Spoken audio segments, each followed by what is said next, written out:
Comme on arrive sur la nouvelle année 2026, la plupart des gens vont commencer à se remettre des objectifs de dingos et comme d'habitude, les salles de sport vont être bien remplies au mois de janvier et ça va se reterminer sur une baisse de motivation et donc des objectifs abandonnés. Combien de objectifs tu t'es mis et tu n'as pas atteint et que du coup tu t'es tapé sur les doigts et que tu t'en voulais parce qu'au final tu les as jamais obtenus? La réponse à cette question dans cette vidéo, je vous ai fait 3 séries. Tu as déjà eu la vidéo sur comment sortir du célibat et mettre des actions en place pour pouvoir justement obtenir de bons résultats. Et aujourd'hui, ce qu'on va parler, c'est la peur du manque et les problèmes financiers, dans le sens comment augmenter en fait ses finances, ses économies, etc. et ses investissements de manière progressive et se concentrer sur les actions plus que sur l'objectif. Parce que le problème, en fait, en se mettant des objectifs élevés et en n'ayant pas assez conscience des actions que tu prends pour les obtenir, tu vas souvent être frustré. Et en fait, quand tu es frustré, tu as tendance à abandonner plus rapidement.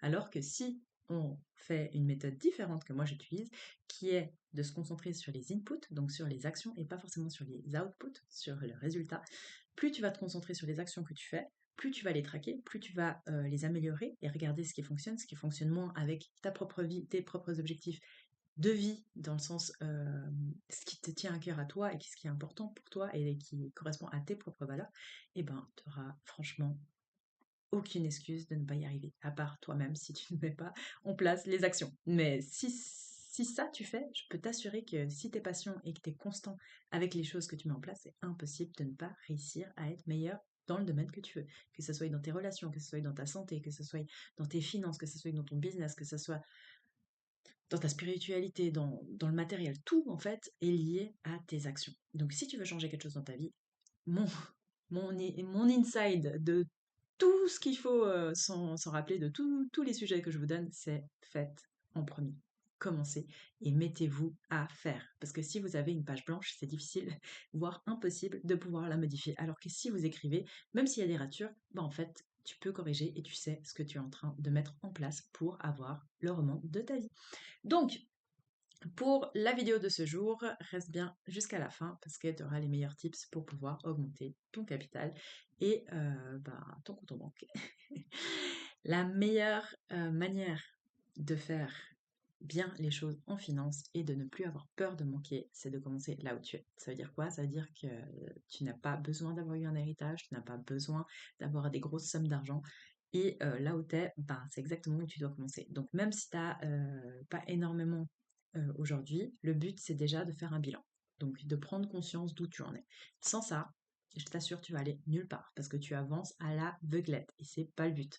Dans le sens que moi j'ai aussi des coachings que je fais avec des gens qui ont beaucoup d'argent. Donc c'est des chefs d'entreprise, leur entreprise ils font des millions, ils se versent des beaux salaires, on est en Suisse, donc dans les 200 000 par année en tout cas. Donc ils ont de quoi bien vivre, mais ils n'arrivent rien à mettre de côté. Ils ont de la peine à payer leurs impôts parce qu'ils n'arrivent pas à planifier, ils n'arrivent pas à faire les petites choses et ils n'ont aucune idée d'où leur argent va parce que ils sont déjà en mode c'est bon, j'ai de l'argent. En fait, cette mentalité, il faudrait pas l'avoir, dans le sens que c'est important de regarder où tu es, c'est important de continuer à prendre conscience que tu peux toujours t'améliorer. Et ça, j'aime beaucoup avec mes coachings, c'est qu'ils ont cette sagesse de se remettre en question et de faire les bonnes actions pour avoir de meilleurs résultats et avoir beaucoup plus de paix d'esprit. Donc là, par exemple, on va l'appeler Ronaldo, je sais pas, on va l'appeler John. John. Du coup, John, ce qu'on a fait, c'est qu'on a fait le bilan de toutes ses dépenses. Donc, il a pris sur un mois, sur tous ses comptes, qu'est-ce qui se passait, où allait son argent, où il dépensait. On a vu qu'il y avait par exemple Uber Eats qui était assez conséquent parce que du coup, vu qu'il n'a pas le temps et puis qu'il a envie de faire plaisir à sa famille, il va pas se poser de questions et il va commander Uber Eats. Il y avait son fils qui dépensait pas mal d'argent sur la PlayStation. Et là, du coup, il a commencé à réaliser, en fait, même s'il me demande, ça commence à faire beaucoup sur le mois. Alors que c'est pas son argent de poche et qu'il a de l'argent de poche, il aurait pu le faire tout seul. Il a remarqué aussi qu'il avait des cartes de crédit. Et les cartes de crédit, c'est 10% d'intérêt. Donc, si vous avez 10 000 francs en carte de crédit, à la fin de l'année, ça vous fait 1000 francs que vous dépensez dans un truc que vous n'auriez pas eu besoin en soi, si vous avez juste pris conscience un peu plus tôt. Et 1000 francs, c'est un billet d'avion. C'est des petites choses, mais voilà. Donc, la première chose, faire ton bilan de où ton argent passe, commencer à fermer les choses qui ne sont pas importantes. Ça veut dire quoi? Si tu as Netflix, Disney+, plus encore un autre abonnement, bah voilà, si tu fais la somme de tous les abonnements que tu as sur Internet, réfléchis, est-ce que vraiment c'est utile? Ou est-ce que tu pourrais pas te regrouper et éviter de payer autant, etc. Ensuite, si tu les utilises pas et que tu es dans une période de ta vie aussi où tu veux faire plus, ben, commence à les fermer. Parce que, en fait, juste, tu ne perds pas que ton argent, tu perds ton temps. Et ton temps, c'est ton bien le plus précieux.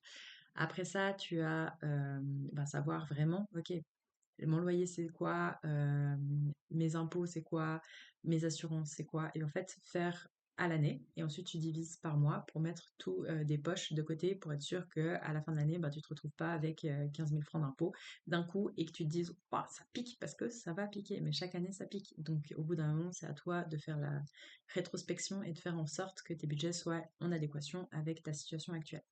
Ensuite de ça, une fois que tu as fait ton budget, une fois que tu as pu optimiser et aussi bah, prendre de conscience sur là où tu en es, tu peux aussi te dire, bon, maintenant, le but, c'est de mettre de l'argent de côté dès le début. Ça veut dire que tu peux mettre 10% de côté au début du mois. Donc, si tu te verses un salaire au début du mois, bah, en fait, tu mets directement un ordre permanent qui t'envoie sur ton compte épargne 10% de ton salaire, par exemple. Et ces 10% de salaire, ce sera pour ton Happy Fund. On va faire 3 funds, donc 3 budgets différents. 10% pour ton Happy Fund, c'est-à-dire c'est là où tu vas piocher pour célébrer tes victoires, pour célébrer tes objectifs, pour un petit voyage, pour bah, des nouveaux habits, etc. Parce que le but, en fait, c'est de pouvoir tenir sur la longue durée. Et si tu te donnes pas en fait des récompenses. Si tu n'as pas de plaisir sur le cheminement, bah, je t'assure que ça va être plus difficile de tenir parce que je pourrais te donner des objectifs assez drastiques et te dire, bah, en fait, tu économises tout ce qui n'est pas en dehors de l'essentiel, etc. Mais je ne sais pas si sur la longue durée, tu vas vraiment tenir. Au bout d'un moment, tu vas péter un câble comme avec l'alimentation, avec les gens qui font les choses trop strictes. Moi, je suis pas dans ce team-là. Je préfère faire les choses peut-être plus lentement, mais plus stable et avancer bah, plus loin, on va dire, sur le long durée. Donc ça, le happy found, donc c'est ton fond de bonheur, entre guillemets, dans le sens que c'est quelque chose où tu vas pouvoir partager aussi, peut-être ce que tu aimes, c'est la convivialité, c'est de faire un bon resto avec des gens que tu aimes, etc. Ensuite, tu as ben, le peace found, c'est le fond de la paix. C'est normalement à peu près 3 à 6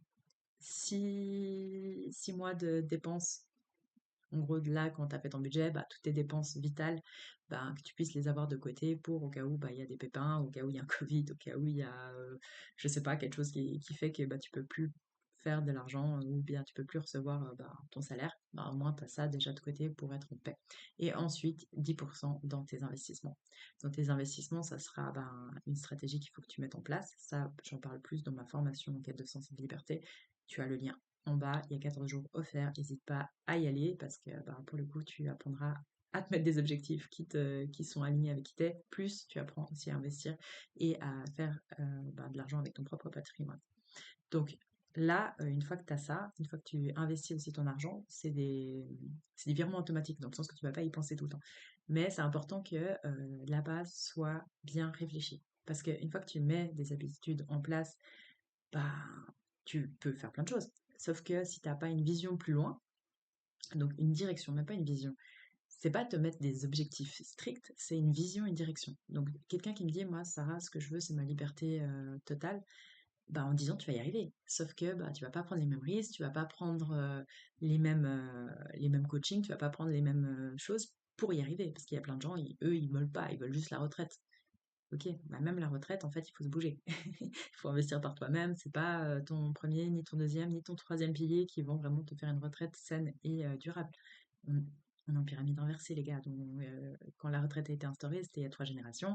Il y a 3 générations, on avait 9 personnes qui travaillaient pour une personne retraitée. Aujourd'hui, on est à 3 personnes qui travaillent pour une personne retraitée. Et on vit à peu près 25 ans de plus. Voilà. Donc ça, c'était la petite insight sur pourquoi il faut gérer ses finances par soi-même et pourquoi j'encourage en tout cas tout un chacun de s'éduquer sur ces domaine-là. Je sais que c'est difficile parce que l'information n'est pas donnée à tout le monde. Moi, j'essaye vraiment de prendre ce jargon d'élite pour le donner à la population parce que pour moi, tout le monde devrait être au courant. Et c'est pas parce que tu es entrepreneur et que tu sais faire de l'argent que tu sais investir et que pour le coup, tu as des rendements entre guillemets passifs pour la suite. Et ça, c'est très important parce qu'il faut te différencier de ta boîte. Ta boîte, elle peut faire énormément d'argent, mais un jour ou l'autre, elle peut aussi fermer et elle peut aussi se retrouver dans des situations qui sont pas faciles. Et en fait, tu as pris énormément de risques pour construire ça et bravo à toi. Mais ça veut pas dire que toi, tu ne dois pas gérer ta propre fortune par toi-même. Et justement, essayer de voir plus loin que juste se concentrer sur cette boîte-là. Tu peux faire des boîtes immobilières, tu peux faire d'autres choses. Après, je te dis pas de te diversifier trop trop vite, mais je te dis, prends conscience que tes finances, c'est important pour toi et pour tes enfants et pour les prochaines générations, bah, d'être conscient. Ne serait-ce que pour pouvoir discuter avec tes conseillers, ne serait-ce pour être vraiment alerte de ce qui se passe, etc. Et pouvoir conscientiser plein de choses. Et moi, pour moi, c'est surtout de pouvoir les apprendre plus loin. Parce que t'imagines, ce que je vous enseigne là, si tu peux l'enseigner à ton enfant depuis qu'il a son premier argent de poche, mais à 30 ans, il est tranquille.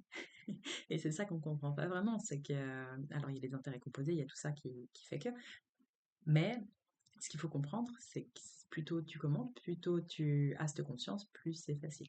Donc commencez là où vous êtes, ne paniquez pas, et surtout n'essayez pas d'aller trop vite, tout soon, dans le sens trop vite, trop rapide.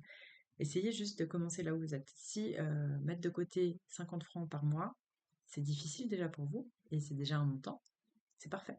C'est de là. Et en fait, vous allez commencer par faire ça pendant 3 mois. Regardez ce que ça vous a fait. Vous allez réaliser qu'en fait, 50 francs au début du mois, ça vous fait pas tant que ça.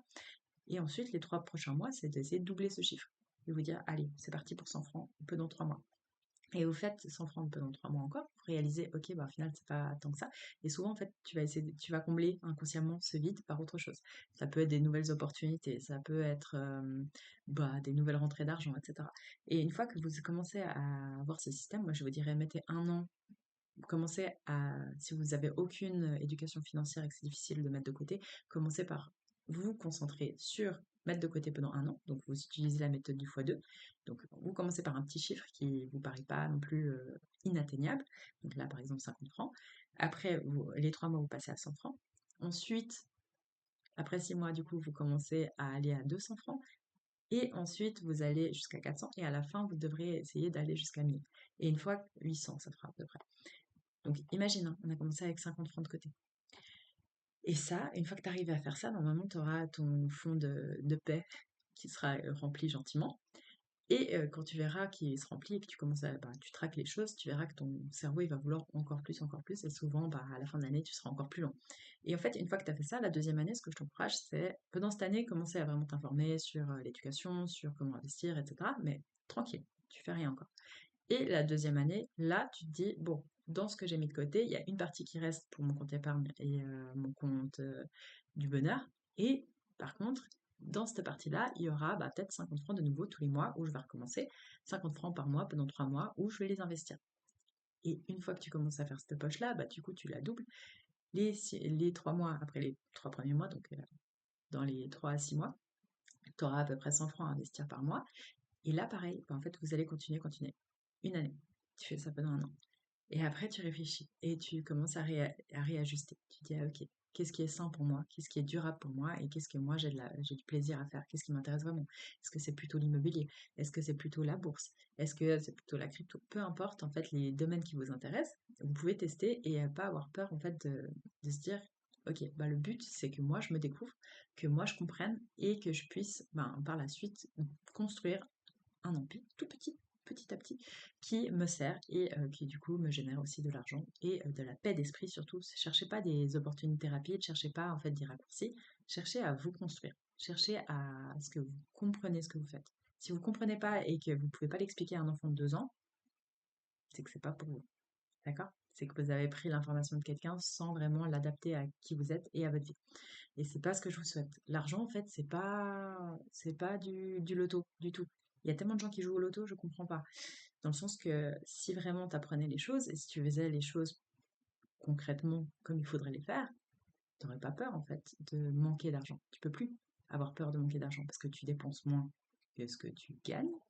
Donc par logique, déjà tu as un surplus qui se construit, aussi petit soit-il, à la fin, tu seras en paix avec toi-même parce que tu sais que tu as la compétence de générer l'argent de côté. Et ensuite, tu commences brique par brique à avoir des nouvelles compétences. Ok, maintenant j'ai la compétence de ne plus perdre de l'argent en le laissant sur mon compte. Parce qu'avec l'inflation, on perd de l'argent chaque année. Ça veut dire quoi? Ça veut dire que ton panier moyen, quand tu vas à la Coop, à la Migros, au supermarché, ton panier moyen à 100 francs, l'année d'après, il a perdu 3 francs. Et toi, t'as rien vu. Mais ça veut dire que tu peux plus t'acheter la même chose avec les mêmes 100 francs que tu avais dans les mains. Et ça s'appelle l'inflation. Et c'est pour ça qu'en fait, on investit pour contrer ça et aussi avoir des intérêts composés. Les intérêts composés, comme je vous ai déjà expliqué dans plusieurs de mes vidéos, c'est que c'est très difficile à ton cerveau de les imaginer. Parce que il se passe rien pendant 30 ans et d'un coup, ça boum. Mais ça, c'est pareil avec vos habitudes. En fait, il va rien se passer pendant super longtemps et d'un coup, vous allez avoir des abdos. Mais en fait, c'est toutes les actions cumulées sur le long terme qui ont fait que vous arrivez à des résultats incroyables. Mais la plupart des gens ne sont pas constants et ne sont pas patients. Ils n'ont pas de plan d'action et ils n'arrivent pas à se dire si je commence par les petites choses, j'arriverai à des grandes choses.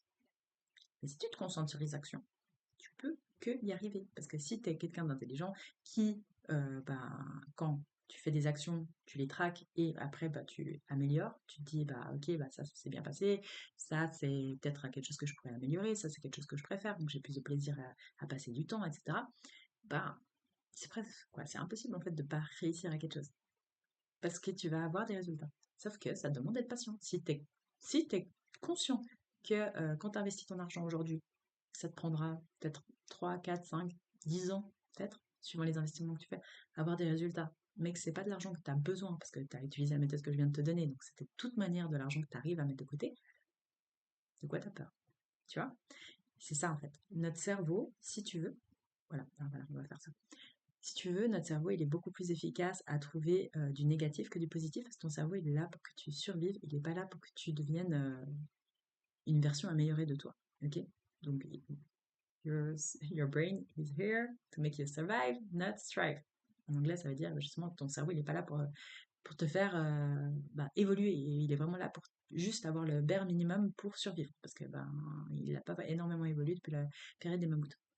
Donc, ce que tu peux faire, c'est faire une liste avec toutes les choses pour sûr que si tu les fais, tu échouerais avec tes finances.